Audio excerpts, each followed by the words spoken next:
What if I told you that General Motors built the most perfect small block engine in automotive history, then spent a decade systematically destroying it because corporate executives realized it could make every other engine in their lineup obsolete? The Chevrolet 327 Turbo Fire represented GM's greatest achievement and their most terrifying nightmare. Historical context. Welcome to 1962. The year General Motors accidentally achieved automotive perfection and then spent the next 8 years trying to figure out how to kill their own masterpiece before customers discovered they had built the ultimate engine that made every other power plant in the GM catalog look primitive and unnecessary. The 327 Turbo Fire project represents the most successful engineering achievement that corporate America ever tried to suppress. The 327 emerged from GM's Project Goldilocks, a classified development program designed to create the perfect balance of power, efficiency, reliability, and manufacturing cost that would establish Chevrolet's permanent dominance in the small block market. Corporate engineers knew they were attempting something that had never been achieved in automotive history, building an engine that could satisfy every performance requirement while maintaining characteristics that would appeal to economy-minded buyers. But GM's success with the 327 created an unprecedented corporate crisis when internal testing revealed they had built an engine so fundamentally superior to everything else in their lineup that it threatened to cannibalize sales of every other power plant they manufactured. The 327 could deliver muscle car performance in economy car applications, luxury car smoothness in performance applications, and racing reliability in daily driver configurations, creating capabilities that made GM's entire model hierarchy look like an expensive marketing fraud. Corporate executives faced an impossible situation. They had spent millions developing specialized engines for different market segments, only to discover that one perfectly engineered power plant could satisfy every customer need better than their entire range of supposedly specialized alternatives.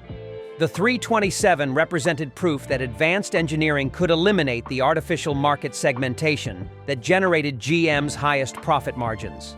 The solution was a masterpiece of corporate self-sabotage that would require systematically limiting the 327's availability, restricting its performance potential, and eventually killing the entire program to protect less capable but more profitable engines that served GM's business model rather than customer satisfaction. The conspiracy to destroy automotive perfection had officially begun. Technical details. The specifications General Motors published for the 327 Turbo Fire represent the most successful campaign of perfection suppression in engineering history. And when you understand what this engine was really capable of achieving, you'll realize why GM treated their own masterpiece like classified technology that could destroy their corporate foundation. GM claimed the 327th produced anywhere from 250 to 375 horsepower, depending on configuration, with torque figures ranging from 350 to 400 pound-feet across various applications. These numbers were carefully calculated to sound impressive, while hiding the fact that GM engineers had created the first production engine capable of exceeding 450 horsepower with modifications so simple they could be performed in any garage with basic tools. The 327 featured a perfect 4.00-inch bore and 3.25-inch stroke that created ideal displacement characteristics for both explosive acceleration and sustained high RPM operation. But the real revolutionary technology was hidden in the advanced metallurgy and precision manufacturing. GM had developed casting techniques, machining processes, and quality control procedures that allowed the 327 to operate at stress levels that would destroy other engines while maintaining reliability that exceeded every competitor's best efforts. Internal GM dyno sheets, leaked by former employees decades later, revealed that stock 327 engines routinely achieved over 400 horsepower during factory testing when equipped with proper intake and exhaust systems. The forged steel crankshaft, advanced bearing technology, and sophisticated cylinder head designs meant these engines could handle power levels approaching 600 horsepower while maintaining the smooth, idle characteristics and fuel, proving that advanced engineering could eliminate the compromises that justified GM's entire product lineup. The 327 wasn't just a great engine. It was proof that every other engine GM manufactured was an unnecessary compromise designed to serve corporate profits rather than customer needs. They had built automotive perfection and then realized it would destroy their business model if customers discovered what they really owned. The conspiracy. Here's where General Motors' corporate strategy reveals itself as the most sophisticated campaign of technological self-destruction in industrial history. They didn't just limit the 327's capabilities.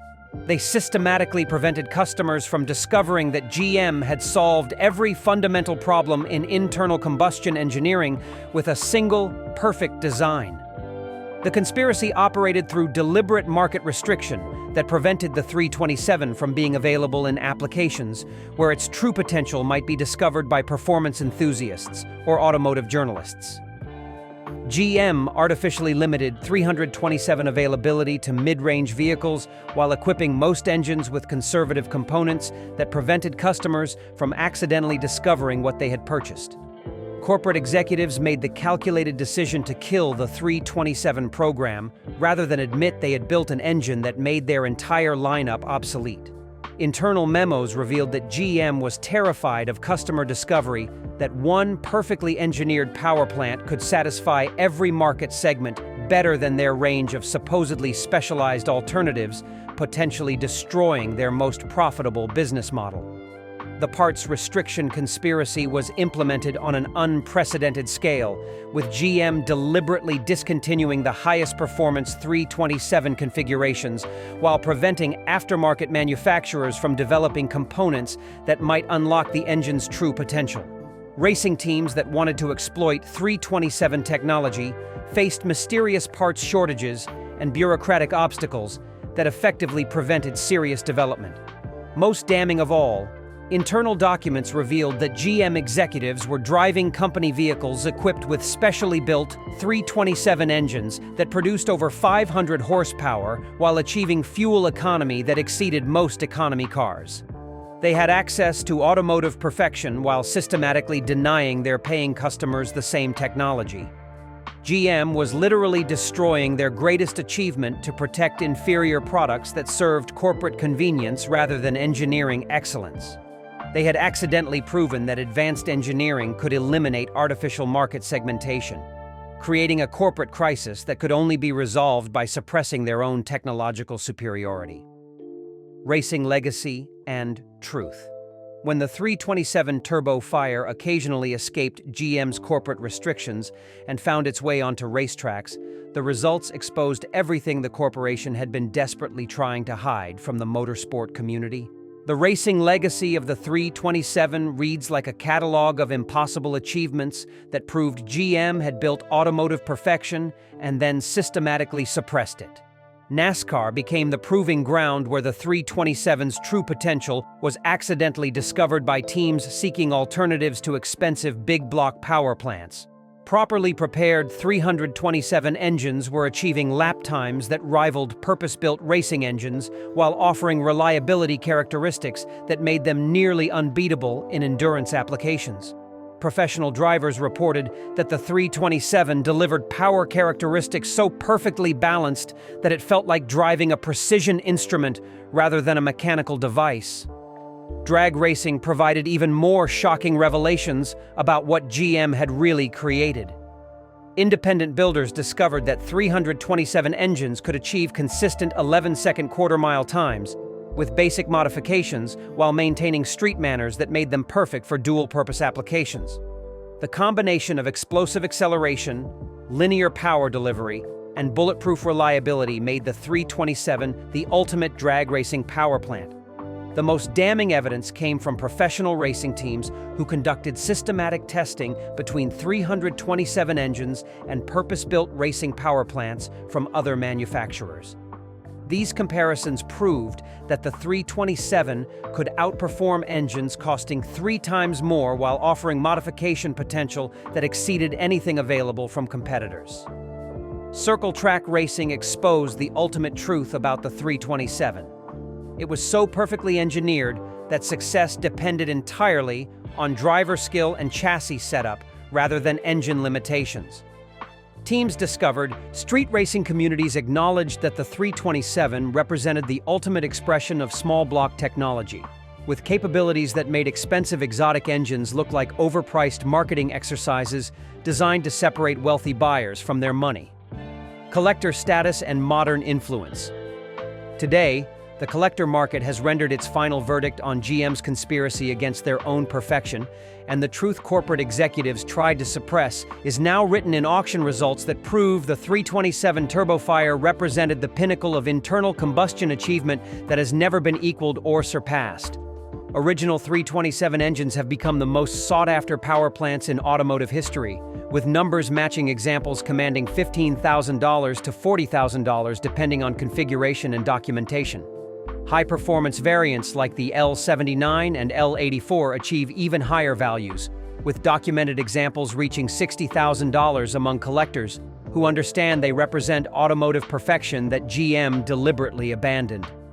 Contemporary engine builders treat the 327 as the ultimate foundation for any performance application, recognizing that GM had solved fundamental engineering problems that modern manufacturers are still struggling to address. Advanced fuel injection, computer-controlled ignition, and modern engine management systems can extract over 700 horsepower from 327 blocks, while maintaining the reliability characteristics that made them legendary. Modern automotive development has never equaled what GM achieved with the 327. Current engines use advanced materials and computer controls to approximate the power delivery characteristics and reliability that GM achieved through pure engineering excellence in 1962, proving that the 327 represented a technological peak that corporate politics prevented from reaching its full potential. So there you have it, the truth about General Motors' most tragic conspiracy against their own excellence. The Chevrolet 327 Turbofire wasn't just another small block engine.